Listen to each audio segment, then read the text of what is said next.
Bum, bum, bum, bum, bum. Bum, bum, bum, bum. Hey, everybody. Come on in. This will be one of the most valuable No Coffees with Scott Adams that you've ever had. Top 3, perhaps. Best, yeah, probably one of the top 3. And I don't mean to oversell it, but today you're going to learn how to get a raise out of your stingy boss.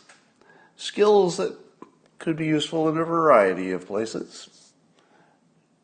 Dr. Hypno, well, you came to the right place. I have the strangest bunch of viewers. I love you all. All right, let's talk about the news first. Let me catch you up with what's happened since the last time I saw you.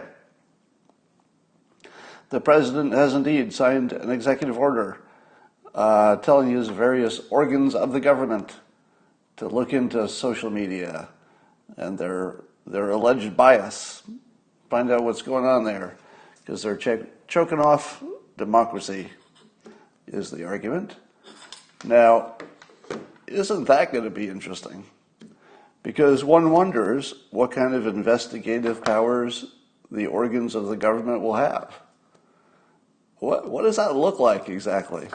What does it look like when the government needs to look into your business to find out if you've done anything that would create bias?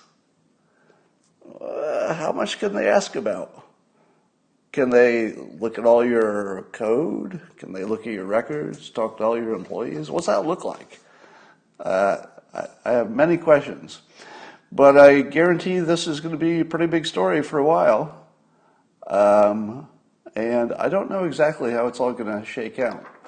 It seems to me if the big social media companies get designated as publishers because they just can't help themselves and they have to put a little editorial something on there. If it turns out that's the way it goes, then they end up getting sued. And maybe they can afford it. Maybe that's fine. You know, maybe every time they do something that's a little over the line, maybe there's a lawsuit, but it's not a big deal in the, given the size of the corporations. So maybe that, helps some people who would be the beneficiaries. But I don't know, it doesn't seem like the best world, does it? The best world would be somehow, everybody had freedom, but at the same time, nobody was being bamboozled by bad information. And if anybody can figure out how to do that, well, you should do that. So we'll be watching that story. All right, so more news from the fake race war that's raging in Minnesota. I call it a fake race war because it's the weirdest thing. Typically, to have a war, you would need two sides. But I don't know anybody who's on the other side of this, latest police killing. It's not like there's any white people who are saying, "Yeah, that looked good to me." Have you heard even one person say that? Not even one person. So to imagine that this is a war, sort of also imagine there are two sides, and we're so far past that. In fact, we're so far past that are you having the same feeling that Black Lives Matter and Antifa feel antiquated? I was feeling that for the first time today, meaning they don't really feel like a 2020 sort of thing, do they? It feels like something from a prior time. Because the thing that's different is 100% of white people looked at the video of this latest, insanely, I don't even know what to call it. It was just so bad. Video, and everybody had the same opinion. Now, here's the interesting part. The very interesting part. So so President Trump got the Justice Department and Attorney General Barr to send the feds in to look into this, just to make really, really sure that justice is done here. Because the whole country is watching, and So from a political perspective, that was pretty smart. I assume most presidents would have done the same. I don't know. Feels like they would have. But just the fact that that President Trump is the one who happens to be president, and he did what I think a lot of people would assume is the right thing. I don't even know if there's any counter argument to it, really. And so I think this ends up working in the president's favor in a weird way, because the president unambiguously took the side of the protesters. And guess what? We were all the protesters this time. I mean, I sat here at home, comfortably in my social isolation, but there's nobody who looked at this and said, that looks okay to me. Let's just go business as usual. So I think this is going to turn into, weirdly, maybe a minor win for the president, just because he acted decisively in a way that everybody wanted. Now, the looters, of course, I think have nothing to do with race. That has everything to do with televisions and summer and being cooped up for the, social isolation, opportunity, people following the herd, a few bad apples. I guess there were more than a few bad apples. So I wouldn't say any of that had to do with race. That had more to do with merchandise, I think. But I had a great idea for the Target stores. I think Target should go in maybe today and see what's still left in the store. Because whatever's still left in Target is stuff that nobody even wanted to steal. I think Target needs to know that to maybe adjust their offerings. So there could be something good that comes out of it. Whatever's still laying there on the floor, you don't need to reorder that. I'm also wondering, because I like to put the best spin on everything. So here's the best possible spin. When you saw the Target store stuff, didn't you say to yourself, civilization is breaking down, right? There's always that temptation. It's going to be more like this. It's going to be one of these after another. But I've got a contrarian opinion. There were so many cameras there. This might be the last one of these. I have a feeling there were so many cameras, not just the security cameras, but personal cameras, viral videos, YouTube, and you can see the people pretty clearly. I've got a feeling that this will turn into maybe the last time anybody does it. Because the next time, everybody's going to say, how'd that work out the last time? And I don't know if it's going to work out too well for people. We'll see.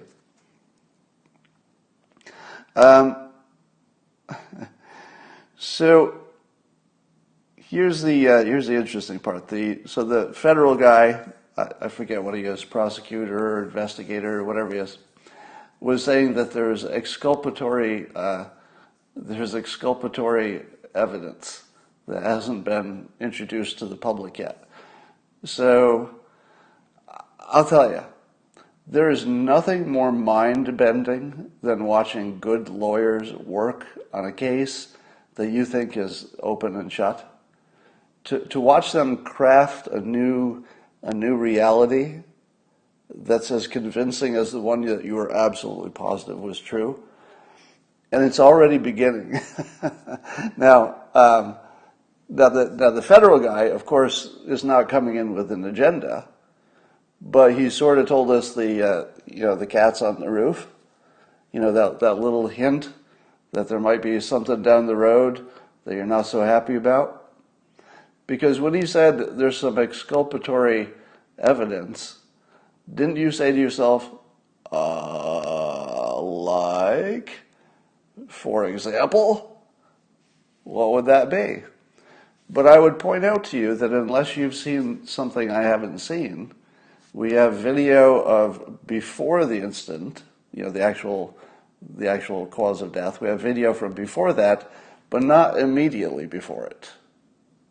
Meaning that there's a gap in the video evidence that the public has seen.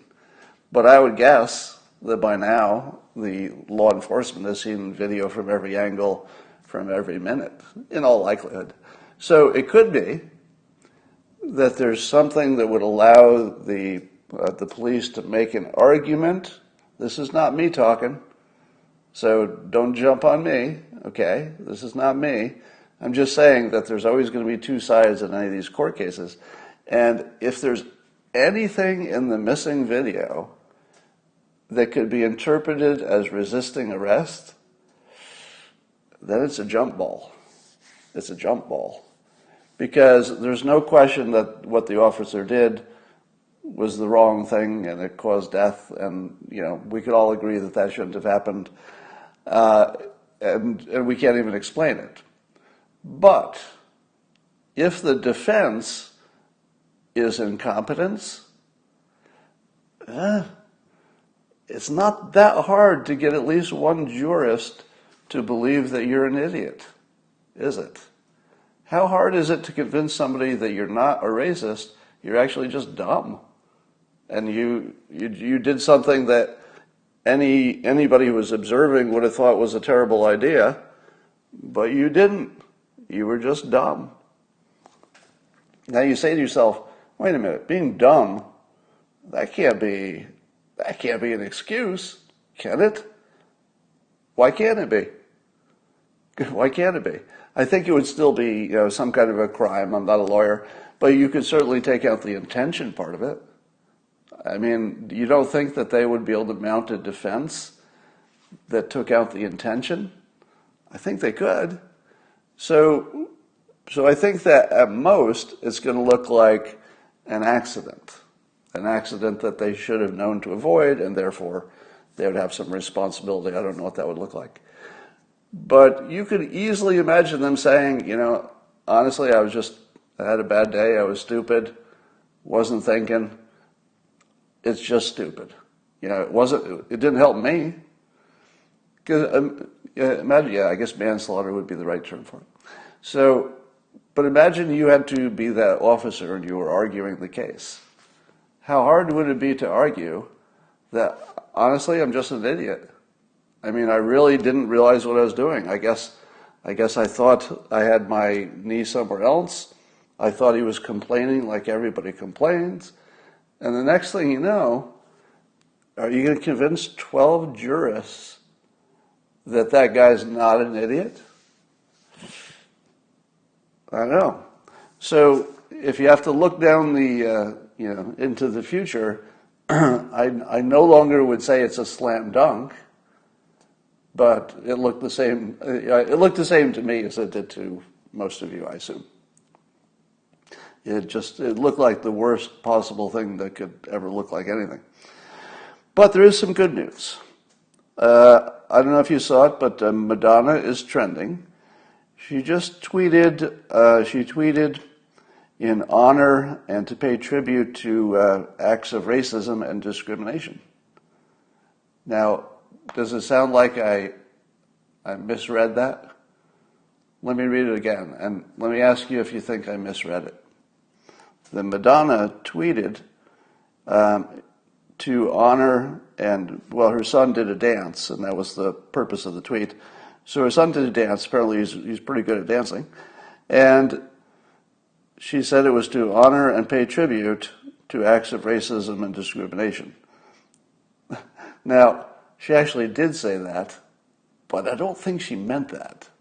She did say it, but I don't think she meant it. Here's what I think she meant, because there's a part I cleverly left out. So it's a sentence that has a little more complexity to it. So she's saying that her son is dancing to honor and pay tribute to George, the gentleman who died, and his family, and all acts of racism and discrimination. And I'm thinking, those are not really a list. George, his family, acts of racism and discrimination are not really, those are not the same things. Those don't belong in the list. So the modifiers that they're honoring and paying tribute to all the things on that list, well, I'm just saying that Madonna, you should have thought it through a little bit. On the plus side, her son dances really well. So, are you ready for a micro lesson on how to get a raise? I think you are. So now we begin our lesson on how to get a raise. First, let me tell you about one of many career strategies that you might choose. Now, everybody's different, every situation is unique, but here's just an example of a good career path that would be both rewarding in terms of having meaning and likely, statistically likely to work out for you, which is that when you're young, you work for a boss and you work for a salary, but you don't really work for money. You work to pay the bills and to survive while you're building your talent stack. So the idea of your first job, if you do it right, the idea is to figure out how to get a job that teaches you the most valuable sets of skills. If you can only get one skill out of the job you're in, consider changing jobs or consider learning things on your own. But you should always, if you're working for a salary, you should always also be adding to your skill set. Once you have your skills, that gives you lots of options to work for yourself. Working for yourself is a much better life. And then if you do that right and everything works out, then you can start working for the benefit of others. So this would be an example of a rewarding life that you would feel meaning at every step. This first step feels like it's devoid of meaning. You're just working for a salary. You're an hourly worker with a boss. Maybe you have a cubicle, maybe you don't, but you're sort of a drone. The way to give meaning to that is to make sure that you're learning at the same time. It's almost impossible to be learning useful things and also not have a feeling of meaning in your life. It's almost automatic because you can feel yourself on this path, and that will always feel right. All right, now let's say you've got yourself a job and you want to get a raise. I put together some of my best and or least obvious suggestions. Now, there's probably a set of obvious stuff that you should do that I'll just leave out because they're obvious, but I thought I'd break it down this way. Your negotiation for a raise does not start the moment you're talking to your boss and saying, "Can I have a raise?" If you wait until then, you've waited too long, you've done it all wrong. All right? You've got to start laying the groundwork all the time. So your job is either to get a better job or to get a raise and or promotion. So you should think of your job as getting a better job, either within the company or somewhere else. That's a good mindset because then you're just always looking for the next opportunity, be it within the company or without. So here are some of the things you should do in your job to set the stage. Exaggerate your value. Do you think I'm kidding? Not even a little bit. If you don't exaggerate your value, you will be at a disadvantage to your coworkers who will, because it's pretty common for people to exaggerate their value. And of course, the way you do that is to talk about how you've worked all night, you've worked all weekend, you solved the problem that nobody could solve. There's the 3 task forces you're on. You're working so hard, and you're doing things that nobody could have done before, and saving thousands of dollars, if not millions. And you just sort of keep drip, drip, drip. You tell your coworkers, and you tell your boss in every way you can, in every opportunity you have, but make it look natural. Just make it look like conversation. It's the most common way that employees seed the environment with some notion of their value. Because the truth is, most people can't watch you work. Most jobs are done in semi-isolation. The boss isn't watching you work most of the time. So the only thing they know about you, unless you make big mistakes, then they know that. Usually the only thing they know about you is big accomplishments, which are rare, and what they directly see, and then what you tell them. So you want to start working on them, telling them you're valuable, that you're doing things, you're accomplishing things. Of course, I'm going to skip down to backstabbing your coworkers. Now, I say that in the funny way, but the more persuasion language way to say that is you want to set up a contrast. if you're going to make the case that you're the valuable person in your part of the company, it's also sometimes helpful to make the case that the other people are a little bit less valuable. Now, you might say to yourself, Scott, is that ethical? I would say no. I'd say no. But I'm giving you a lesson on persuasion. And, there may be situations where you are, in fact, better than the other people in your department. If that's true, and it would help you to tell your boss, Wally, not so good. Dilbert, not having a good year. Me, I'm killing it. It wouldn't kill you to let it be known that you're doing better than the other employees. Now, be careful with this. Make your own moral and ethical judgments. But if it's true, it's also valid. If it's not true, well, then you're just a liar and you have to live with that, but it might still work. Build your talent stack. There is nothing more impressive to a boss than somebody who is adding talents that are relevant to the job in an ongoing fashion. If you ever have an employee who is very dedicated about, okay, I know this much, in this next month I'm going to add this thing, and I'm going to take this class, and I'm learning these things. I'm volunteering to work in another group to cross-train. If you get an employee like that, that's every boss's, desire. They want that employee. So if you can establish that you're one of those people who is building your talent stack, well, you're priming your boss for the thought that you're worth more. You want to look sharp because we are we're visual creatures. So I would love to tell you that the way you look doesn't affect anything. Doesn't affect your job performance. The way you look, well, probably doesn't affect your job performance, but it might affect your raise because your boss is a visual person because we're all visual people. So if you're looking for the most important elements of persuasion, visual is always in the top three. Only fear and maybe one other would be up there. You got to get the visual right. So you got to look like you're the serious employee that you want to be. They say dress for the job, your boss's job or the job above you, or the job that you want. And I would say that's approximately true, but in general, you want to just dress better than other people if you can.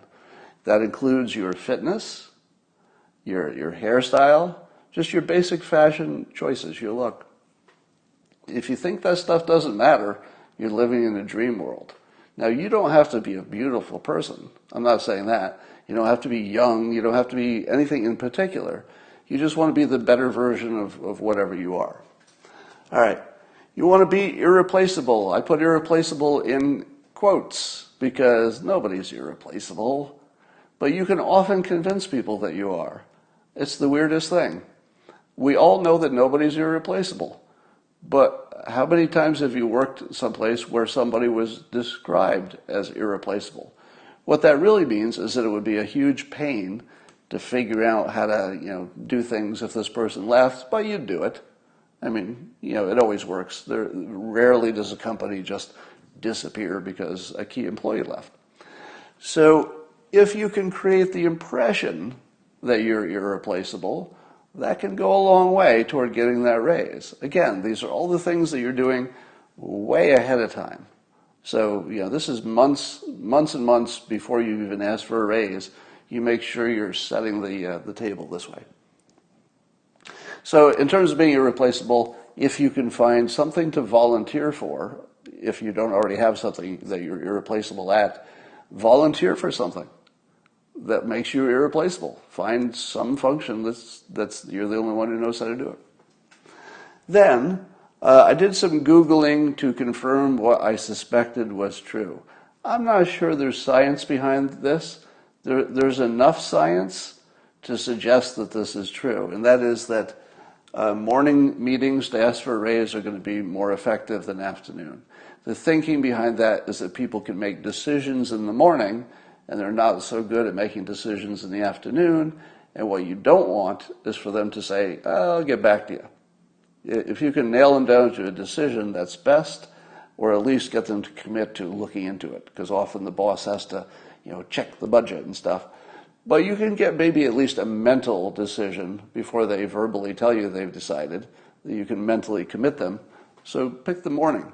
In terms of the days of the week, I would say Tuesday or Wednesday. When I Googled it, I saw some experts saying earlier in the week is better, but I would stay away from Monday. Monday is a day when everybody's distracted and a little bit overworked and stressed. Tuesday, Wednesday, people have sort of hit their peak, and they're not yet thinking about the weekend. So Tuesday, Wednesday, in the morning, and schedule it. It's very important that you schedule it, and experts also tell you to schedule it as the only topic. Don't throw in at the end of a meeting, I'd like a raise, that'd be good. Don't do that. You schedule the meeting, so you make sure that it's on the day of the week you want and the time that you want, and it's the only topic, and you tell your boss that's what the topic is, because they get to think about it for a while. Oh, if you make them think about it for a week, you're going to get a better result than if it's the first time they've ever thought of it. There's something about just thinking about an idea that gets you used to it. There's nothing but time and exposure to an idea that makes you more comfortable with it. It works every time, all the time. You can get somebody used to anything eventually. All right, and then you might want to persuade. This is a term borrowed from the book Persuasion by Robert Cialdini, the follow-up book to Influence, his best-selling book on how to influence. Now, I would read both of those books if you're serious about getting a raise. You should read my book, Win Bigly. You should read Influence by Cialdini, and also Persuasion. Now, Persuasion teaches that there are some exposures to ideas, thoughts, sounds, etc., that will predispose somebody to make a certain kind of decision. And what is interesting about it is that the persuasion can be in a completely different domain than the thing you're trying to persuade. So here's what is not persuasion. Hey, Bob, I hear a lot of people getting raises, a lot of other people getting raises. That would be too obvious, because that's the same topic that you're trying to persuade on, which is getting a raise. Instead, persuasion might want to simply put the target of your persuasion, your boss, in the mood to be generous, or in the mood to be a hero, whichever you think is the more operative thing for your boss. So you might tell a story about somebody who is just generous, and it has nothing to do with your meeting, your raise. It's just the last thing that you talk to your boss about before the next time he sees you, and now you're asking him for a raise. And maybe it triggers in your boss's mind that story that just recently you told him about a great act of generosity, which was just an interesting story you saw in the news. Now that would be a case of persuasion. Would that exact thing work?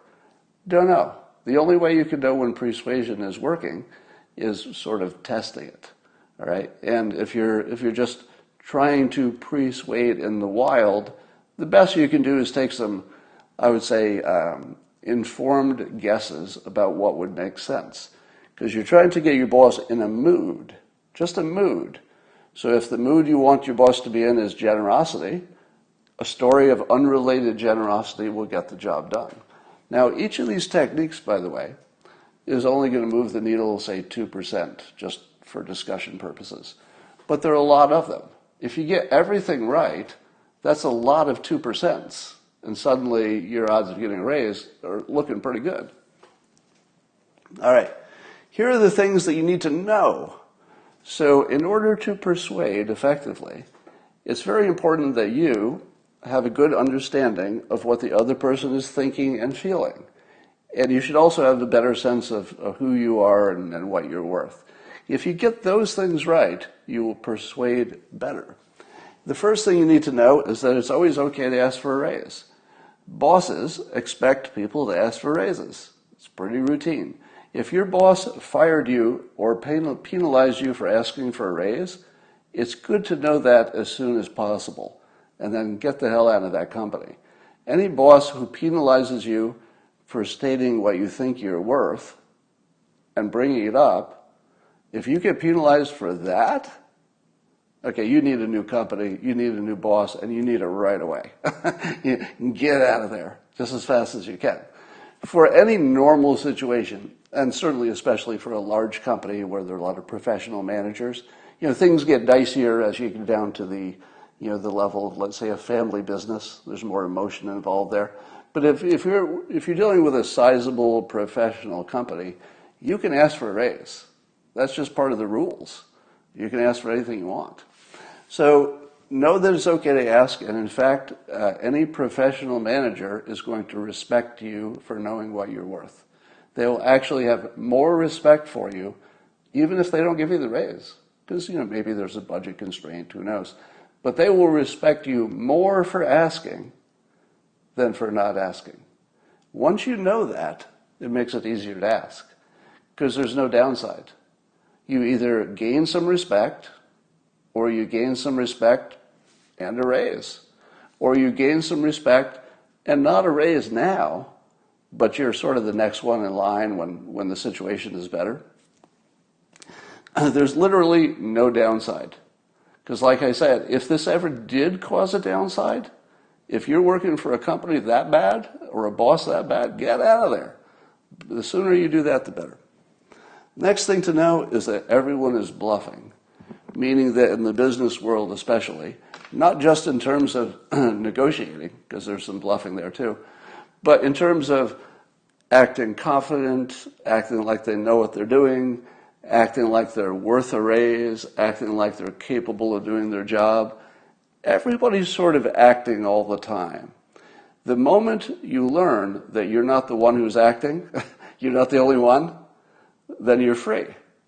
You're free to continue acting, because the act is actually, a necessary part of the social and business dance. So once you can recognize it as sort of a ceremonial, agreed upon way that people act, it's not anybody being, phony perhaps. You could say that it's phony, because it is, but it's also an acceptable, understood level of phoniness that becomes almost a language of business. So don't be shy about speaking the language of business, which is acting a little, maybe a little bit more than you are, a little more professional than you feel, that sort of thing. So just be comfortable with the fact that everybody's acting, and then you can do it too, and you'll feel more comfortable when you're doing it. Make sure you have options. That's what the talent stack does. It doesn't hurt if you've looked around a little bit. Maybe your boss knows you took a long lunch last week. Maybe you left a resume on the printer. No, don't do that. I forgot one other tip, which is to have a wing person. A wing person is somebody else that you've sort of deputized to say good things to your boss, or even to your coworkers, to build your reputation. I've actually seen this work really, really well. So if you don't have a wing person, somebody who is just talking good things about you behind your back, see if you can get one. Because if you have somebody else saying good things behind your back, that carries way more weight than your own bragging. It just feels like it's more true because it came from some other person. So get yourself a wing person. Maybe you can work with each other, be each other's wing person. Very powerful persuasion to have other people talking for you. All right, so here's some basic persuasion steps. You want to use pacing. Pacing is the idea that you match your boss in some way. You agree with your boss, whatever he's saying to begin with. Maybe you dress as professional as your boss. You sit like your boss. Your posture is like your boss. Maybe you dress like your boss. You laugh like your boss. Maybe you use the same kind of language and approach, the same vibe as your boss. In other words, find as many things as you can that you can effortlessly and naturally imitate. That's what pacing is. Because once you're imitating somebody, then you have at least the possibility of leading them, because they become comfortable with you, you become synchronized, and then you can take them to where you want them to go. Be irrational. It's one of the best tips of negotiating. If you are known to be rational on the subject of the negotiation, what will the other person do? The other person will never give up telling you all the rational reasons why you should take less, settle for less, put up with what you already have, be happy with what you have, etc. As soon as you are identified as a rational person, then you've also identified as the person who's going to lose the negotiation. By contrast, compared to this, I need to take care of my family. I've got a special needs child. I've got my costs have all gone up, and I've looked around and I know that I can make a lot more money at another company. But honestly, I looked around and I saw that other people are making more than me, and I see what they contribute, and it just makes me crazy. And I don't think I could work at a company like this. Now, what I just said is purely emotional. It's just emotional. But how does your boss make that go away? The only way your boss can make that go away is by giving you the raise. So that's why it works. As long as you're acting rational, your boss will keep giving you reasons why you should be happy the way you are. The moment you show that reasons don't work, because you've got an emotional investment, it's either you're taking care of somebody, you can't be happy with how you're treated, that sort of thing, then there's just nothing you can do as a boss but give the raise. It's your one chance. Now your boss, the other thing you should know is your boss is always going to prefer keeping a good employee over replacing the employee just to save 5% or 10% or whatever you're asking for. So they're always going to be biased toward giving you the raise. Because the alternative, if they believe you're going to leave, you have to have a credible threat of leaving. But if they believe that's the risk, they really don't want that. That's very expensive. They would rather pay a little extra to keep you. So make sure your boss knows you have options. It's also good to be specific and confident. If you are confident in what you're asking and specific, you're giving your boss something to say yes or no to. You want to boil the decision down to the simplest yes, no. So you come in and you say, boss, I've been earning $85,000 a year.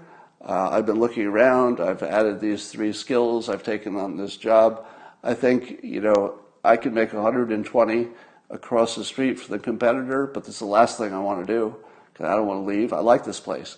But I really need to know that this is the best place for me. And if you could give me 120,000, I would not look. I would just say, you got me. That's a fair deal. So that's my request. Can you give me 120,000 a year? And say that confidently. Now the confident part has 2 variables to it. One is if you say that you're worth this confidently, then it sounds believable because you said it confidently. If you said it with some, let's say hesitation, it's like, I could be worth, I don't know, as much as 120,000. If you say it that way, then what's your boss going to think? Well, if you're not sure, why should I be sure?